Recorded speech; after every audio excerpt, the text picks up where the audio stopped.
I don't want to do this. It feels like I'm in the front line on the war in an army, and I've been put in a position with a gun in my hand and I've got to shoot someone, and that will decide their fate. Now obviously my decisions today on the return list do not decide anyone's fates. That's my opinion, and my opinion only, on who should not be good enough to go into League One. Now before I go any further, these players are all legends, they're all heroes. They are goddesses well, they're not goddesses, they're gods in Bradford. I'd be concerned if they were goddesses. Not for any other reason. I'm not going any further, but just because, they are men, and I'm sure that they would hope that they are. Anyway, so yes, they're all gods, and obviously, yesterday with the memorial service, I thought it was a lovely service. I thought they handled it really well. The speech from McCall and Smallwood were really touching and moving. And I thought it was a spot on. It couldn't have gone any smoother, and it was a lovely service for a great turnout as well. And I saw David Coleman, Sportsfire Dave, regular commenter, and used to do some great funny music videos on Twitter, changing songs into words of Bradford City relevancy. And I must say, these cartoons that he's done for me are unbelievable and amazing. These were me. Someone's gone through the effort of making a cartoon out of myself. Two of them as well. So they're going to go on the wall. They might go directly behind me. There's some that was going to go there, but I think that's probably where they're going to go. Or they'll go on the other big long wall that stretches all the way over there. So thank you very much, Sportsfire Dave and Dave Coleman. I'll call you by your real name. It was a pleasure to meet him, and I'm honestly lost for words when I found out that he's made a cartoon strip of me. So that's unbelievable, so thank you very much. We are going to start off with Jamie Walker, whose contract's up at the end of this season. Now it's a bit easier for me because last night he did put on a post on Instagram, all but officially leaving the club by saying thanks for the memories, take me home country roads Ron as well, a picture of his two kids as well. So that was quite a it's a leaving post, isn't it? So I think he's already leaving, and I'm not surprised by it. He's win League One now. He was the 5th, 6th choice attacking midfielder. Less than that, he was probably last choice come the end of the season, only ahead of Clark O'Dwyer, who's played a handful of games this season. He's been a fantastic servant for us. He's scored some big goals at Carlisle home first leg in the playoffs under Mark Hughes, and he's been an unbelievable player for us. He was one of our best players for a number of times, but I think we've outgrown him. But at the end of the day, he's had some great moments for the club, scored some big goals, and he's been a great player for us as well during tough times. And he's been a player who embodies passion, feeds off the crowd, and has a real good connection with the fans and the city. And he's put in a great shift over his 3-4 years he's been at the club. And like I say, a great servant. He'll be looked on fondly. He's left at a great point where he's remembered as a legend, and now he can go and get some good first team football and be a star man in a League 2 team or back in Scotland where he can really shine. Now I'm going straight into the loans. Now Jay Ben was on loan for this season, and he's been the forgotten man. We haven't seen anything of Jay Ben for since the first half of the season when he came in for Brad Halliday, who wasn't really performing to the high levels that he was at the end of the 23-24 season and the end of this last season. He wasn't quite at that level where Jay Ben came in. He put 110% in. He embodied what we want to see from a Bradford City player. We're always quite good going forward. Defensively, we're quite sound as well. He was a solid player, and I'm sure he'll go on to bigger and better things as well, with more consistent minutes. But with Halliday getting back to his form, with Colin Johnson coming back into the fold after his injury, it was always going to be hard for him to get back in as the third choice right wing back. And he was a great servant for us, and he did as well in the months where we really needed him. But it's best for him to get another League 2 loan, try and play a full season, and I'm sure he'll do well there. But it's not really someone we should be looking at bringing back on loan. Jack Shepherd, now obviously I'd love to bring Jack Shepherd back on loan. He's been an unbelievable player for this season. He's the king of winning soft free kicks. Goes down with a little touch, but it bought us a lot of time, a lot of pressure, relieve that off the defenders. But his one-on-one duels, he's got a bit of pace about him, good on the ball with his diagonals, quite strong, really good with his aerial duels as well. Quite a complete centre-back, the best in League 2 last season, and we couldn't have asked for much more from Jack Shepherd. Unfortunately, Barnsley are going to want us time next season, and good luck to him. We're not going to get him, unfortunately, although I'm sure he's fully bought into a club and would love to have another season with us.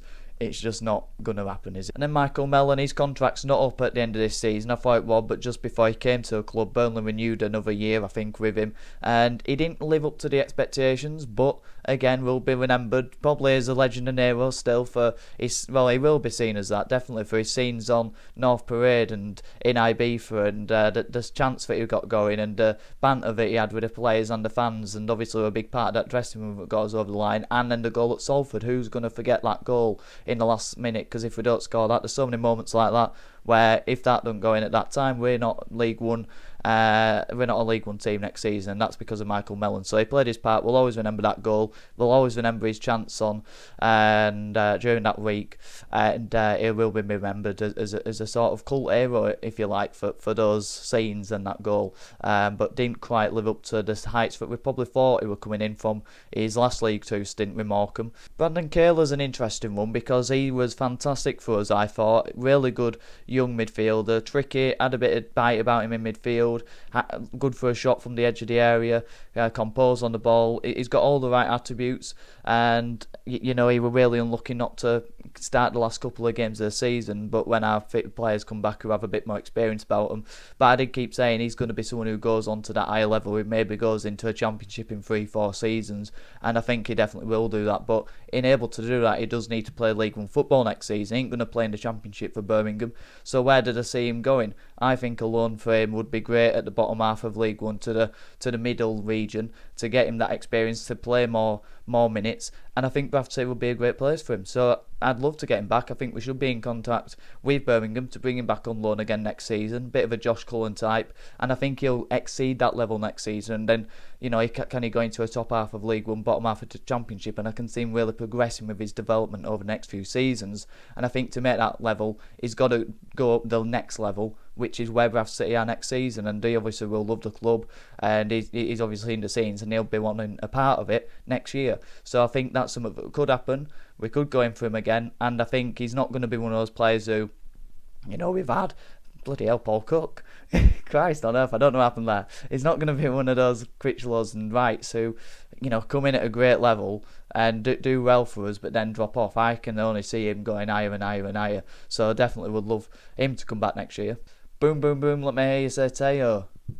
You got it. Teo, he's out of contract with Palace at the end of the season. So I think it's either kind of see him really making the Championship. I'm not sure. He didn't have a great spell at Stockport. Did they give him another contract to see where he is at the end of next loan? I think that will happen. If they release him, I'd love us to go in for him. It'd be great competition with Lewis Richards, who's also coming up later. But fantastic going forward. He'd definitely be someone who I'd love to bring back next year, if he's released or if we can get him on loan. Callum Johnson, I ain't seen enough of him because of his injuries. Now, he had one great long injury at the start of the season through to January time. He scored on his debut against Aston Villa's under-23s, I think it was, with that header at Villa Park, and he had a great game against MK Dons in centre-back. Every time I watched him, I was really impressed with him, and I thought, great on the ball, got a bit of pace, perfect right-sided centre-back for us. But then he got a couple more knocks and niggles, and is he someone you can rely on? Is he someone who, going into next season, can he make the step up? I don't think he's going to be fit enough. Do you take a gamble and give him another year? I'd like to, because I can see someone in there who can really jump up to that level with us, and he suits our style of play so well. He's almost that perfect player. But are you wasting a wage again? And is there someone else who you can go in and get who's going to do that job but is reliable and can play week in, week out?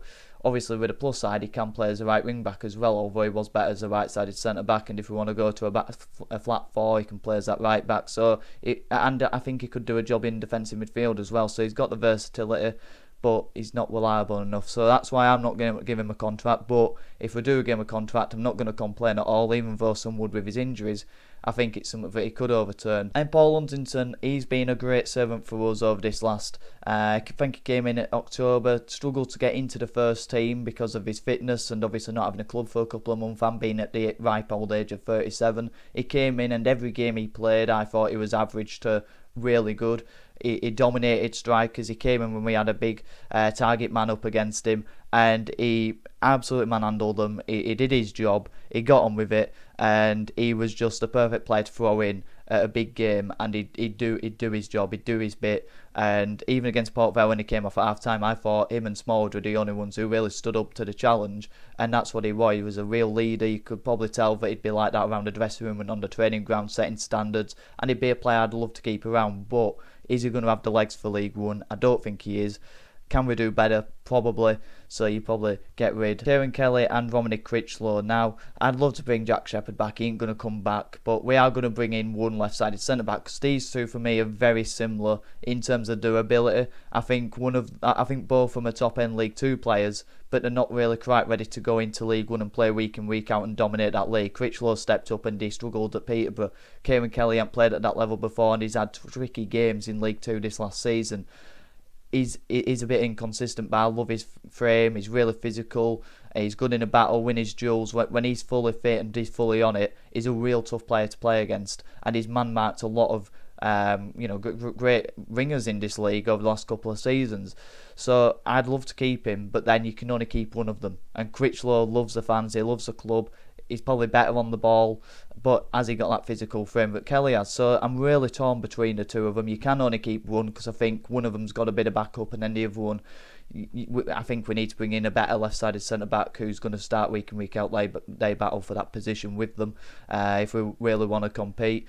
And I'm going to have to say I'm releasing Critchlow and I'm keeping Kelly, just because, like I said, I think he's just got a bit more about him, and he hadn't played at level before, whereas Critchlow has, and he had to drop back down to League 2, although, he went to Dagenham and Redbridge, but I'm not counting that. He needed to get his football and he could only go to a National League. So it's really tough. I don't care which one we keep, as long as we don't get rid of both of them, because I think, but both of them can compete and have every right to be in League 1 next season.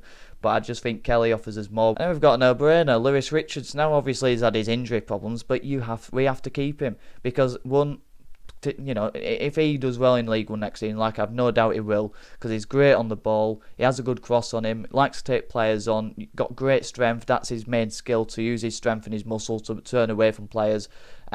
He's really, really good at driving forward with the ball. Reminds me of Meredith, but he's great defensively as well. Doesn't normally get beat. Like I said, he's quick, and I think he's a complete left wing back. I think he's perfect for us. I actually preferred him to Adremola, but he has his injuries. He's had his shoulder injury, he's had his hamstring injury. 23-24 season, when he first came into a team, he was in and out because of his fitness. He got tired after 60-70 minutes. So there are his flaws, but his strengths are, I think, the top half of League 1. So it's about keeping him fit, and I think we can. I think this season, under Alexander, with that pre-season, it did help him, because he wasn't blowing as much, but he has had those couple of injuries that he's picked up. But with his summer, I think that'll heal him. We have to keep him next season, because I think he'll do great for us, but he's also someone who will be a good sell-on player who we can get a lot of profit out of. And Richie Smallwood is another no-brainer. Now, last season he was out of contract, and there are people saying I won't renew him. I don't think he's a leader. He hasn't done enough for us. He's not that person you look at and you think he's my captain. This season, that couldn't be any more different. He's been our leader. He's been our Rory. He's just been that lion in midfield who's so combative. He wins every ball, wins every duel. He fights for every game, and he gets the club, he gets the fans. Like I said earlier, his speech were really touching in the memorial service, and he's the heart of the club at the minute. I know he's 34. We need to recruit someone who's in the younger 20s who can learn off him, develop under his wing, and can just appreciate what that type of a person is, and then they can come into a team in a couple of years. If you give him a 2-year deal, I've no problem with that. That's the sort of thing that will keep him at the club. But I think even a 1-year deal, I think he just loves the club. He said it's his best achievement. We saw how poor we were when he came out the team.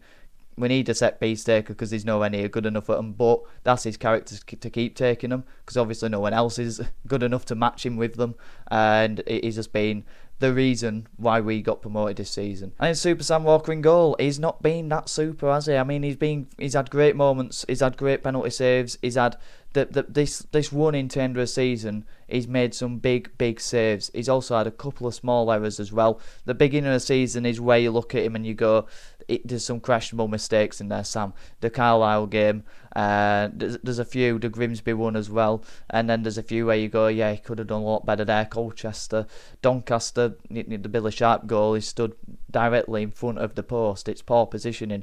There's a few, where he could come for crosses a bit more, but That's the negatives. He's made save after save. He's made huge save after huge saves. He's kept us in games. Even the Fleetwood game, I know it's straight at him, but he's had to make himself big. And if he doesn't save that, if that goes through him, we don't win that game because we're not coming back from 1-0 down. That man is a great character, great personality. You can see it through the dressing room.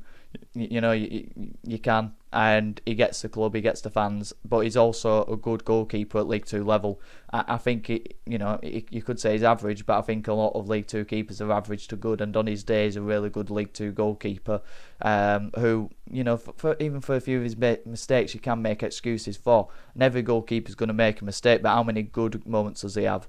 And he has a lot. So that's why I'm really torn for him. I think we can do better than him, but I also think we can do a lot worse. As we've seen in the last few seasons, he's better than Harry Lewis was. So I'd keep him on. I don't have a problem if we release him. I'll react to the return list when it is released, but this is mine, and let me know yours in the comments down below. Like the video if you did, and subscribe if you're new. All the support is massively appreciated. We are 40 subscribers away from 1,000. That is how close we are now. Massive reaction from last week with the video, with the views, the likes, the comments, and the subscribers. It was sensational, so thank you very much. The videos are continuing coming throughout May, and thank you very much for your support. Have a good one.